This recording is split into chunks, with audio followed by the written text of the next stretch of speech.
Pisces, I'm Ronique and welcome to Scorpio Soul Time. I hope you all are doing well.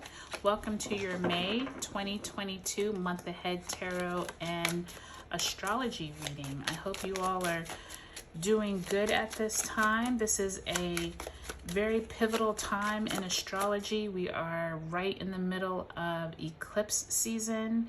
If you haven't already, check the Eclipse playlist in Scorpio Soul Time. It will help you be able to gauge where the energies are at from that April 30th Taurus eclipse that we had. And then May 18th, we will be having a full moon in Scorpio lunar eclipse. So lots of energy going on. Take a look at those May 2022 important dates that are down in the description box below, as well as that slide that was in the beginning of this video. Okay, Pisces, let's take a look at where we're at. First week, we have the King of Wands in the upright position.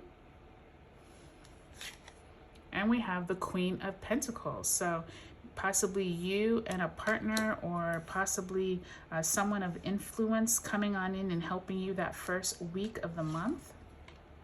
Second week, you have the Page of Wands, possibly some good news coming on in there, as well as the Knight of Pentacles. So you all have gotten all court cards, and look at here, you all have the King of Wands and the Page of Wands, the Queen of Wheels and the Knight of Wheels. So already really strong energy, Pisces, around some type of passion project, possibly money and resources coming on in. Third week of the month, you will have the Four of Cups in the upright position, as well as the Seven of Swords in reverse. And the last week of the month, we have the Five of Wands and the Lovers. Okay, and I just heard turn over the last card, and the last card is the Three of Cups.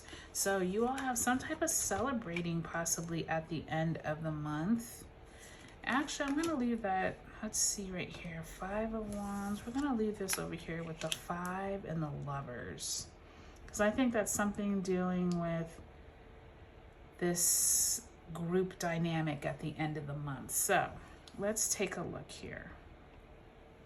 So Pisces, at the beginning of the month, most of us are dealing with this energy. I'm actually going to read you all's first and second weeks together because they are the same suits and they fall right in line with each other, okay?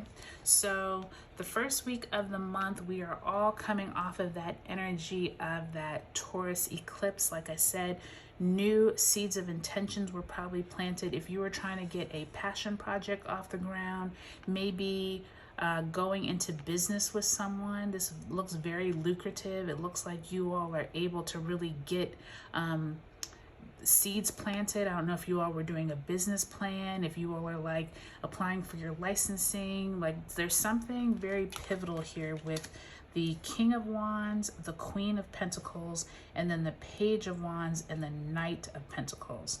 I will tell you with this Knight of Pentacles in reverse, I feel like the universe is kind of telling you, pay attention to your finances, pay attention to moving too hastily with money. Make sure you're not just spending money everywhere and not like taking your time to read the fine print, especially once we get into the second week. We are now at that May 10th where Mercury retrogrades into Gemini, as well as Jupiter moves into Aries. So there is this kind of energy of like, yes, you all are on a roll.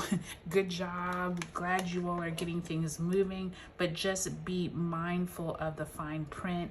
Make sure you're watching your money. And even though you have this forward momentum, make sure that you all are, just make sure you all are reading everything thoroughly and you're not rushing into anything, okay? With that Knight of Wheels. Knights tend to rush into things quickly and you just want to make sure you read everything. By the third week of the month, we do have the Four of Cups and the Seven of Swords in reverse. By the third week, we are now at that full moon in Scorpio, lunar eclipse on May 16th. Remember, that's a time of like letting go of emotional control issues. So I'm wondering here with this Four of Cups, if like someone maybe came in and was trying to give you advice that you didn't really want to heed.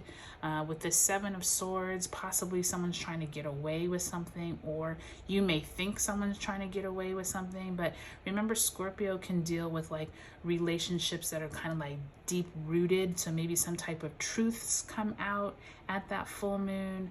Remember, eclipses are 6 to 12 to 18 months worth of energy. So even though this information might start peeking its head out, we still are in a Mercury retrograde. So maybe all the information doesn't come out, especially with that Seven of Swords.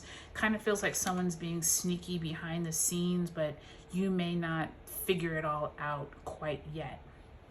At the end of the month, I'm actually going to read these three cards together because there's some type of group dynamic going on at the end of the month.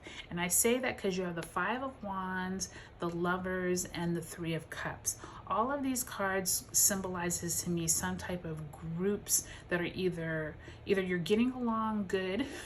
Five of Wands can sometimes mean playful energy, meaning like maybe you're on a sports team, like a competitive team. The Lovers card could mean it's more just like a couples type thing, and the Three of Cups could also mean friends, family getting together. But at the end of the month, do remember that Venus moves into Taurus and Mars is conjunct Jupiter, and then we have that new moon in Gemini. So to me, this seems like a nice playful energy. Like it really feels like you and a group of friends, or you and some colleagues are like getting together and having a good time. I do think with this Lovers card, especially the way that this Lovers card is depicted and this Five of Wands, be careful of any type of, I don't want to say cheating, but there's something here to me that's symbolizing like maybe two people are fighting over the same person. Possibly what we think is playful turns not as playful. I'm not sure, but there's something with this group dynamic that there's a lot of cooks in the kitchen here. So it looks really good, but just be mindful, especially with that Scorpio energy. Like relationships definitely are somewhere in play with multiple people at the end of the month for you all Pisces. So just be aware of that. Okay, I think it looks like a good month though, Pisces, overall. I think that this is going to be a pivotal time for you, especially if you are into some type of entrepreneurial venture or position or something, some type of project. Looks like it has a lot of momentum in the money house. So that's really, really nice. Okay, Pisces, I hope you all have a great May 2022 ahead. Just pay attention to your energy, and also take a look at your relationships and how many people you're hanging out with. Okay, Pisces, I'll talk to you all later.